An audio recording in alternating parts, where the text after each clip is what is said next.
Jokowi lengser, Gibran tergeser. Solihin MS.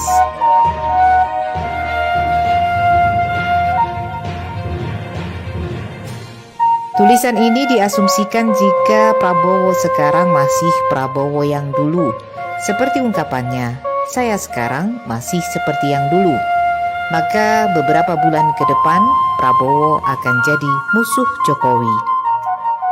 Kezaliman Jokowi sudah terlampau parah, bukan saja terhadap Prabowo di Pilpres 2019, tapi juga terhadap PDIP sebagai partai yang membesarkannya, juga terhadap Anies yang dirampok di Pilpres 2024, terhadap Habib Rizik Syihab, terhadap 6 laskar FPI, terhadap jutaan rakyat Indonesia yang terus dizalimi dan disengsarakan.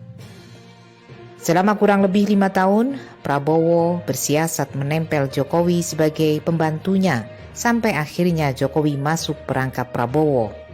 Orang seperti Jokowi memang harus selalu disanjung, dipuja-puja, kalau perlu dijilat, baru runtuh pertahanan mentalnya.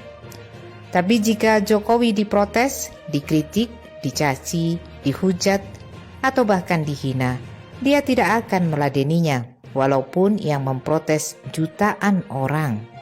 Kulit dan mukanya sudah berubah jadi muka dan kulit badak. Semakin mendekati lengsernya Jokowi, sikap Prabowo makin tampak menjauhi Jokowi. Banyak sinyal yang bisa kita tangkap dari sikap Prabowo kepada Jokowi belakangan ini, juga kepada Gibran dan kepada Kaesang. Sampai saat ini, Prabowo membiarkan Gibran nganggur, tidak diberikan tugas apapun dalam penyusunan kabinet. Bahkan banyak pengamat yang memprediksi Gibran bakal tersandung oleh kasus korupsi yang dilaporkan dosen Ubaidillah Badrun ke KPK. Jika Gibran tersandung kasus dan dinyatakan bersalah oleh pengadilan, maka posisi Wapres bisa tergusur. Prabowo harus bertindak cepat dan tepat jika tidak ingin dihabisi. Sebab bagi Jokowi dan Gibran, Prabowo adalah duri dalam daging. Gibran bisa nekat menghabisi Prabowo. Secara kualitas kecerdasan, pengalaman, kematangan, dan kemampuan mengelola negara, ada gap yang sangat jauh antara Prabowo dan Gibran.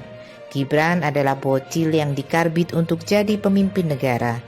Bagi Prabowo, bisa jadi Gibran hanya akan jadi duri dalam daging.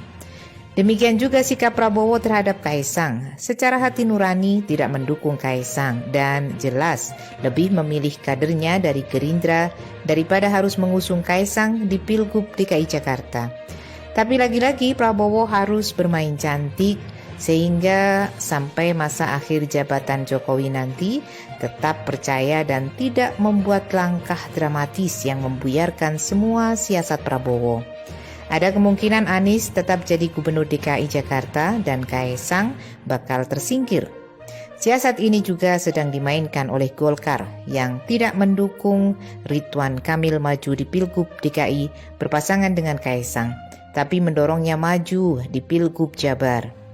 Jika Prabowo masih tetap sebagai seorang prajurit, pasti dia akan mengutamakan kepentingan bangsa dan negara daripada harus mengikuti kemauan Jokowi yang justru bertujuan meruntuhkan negara dan membiarkan Cina mengambil alih semua kekuasaan di Indonesia.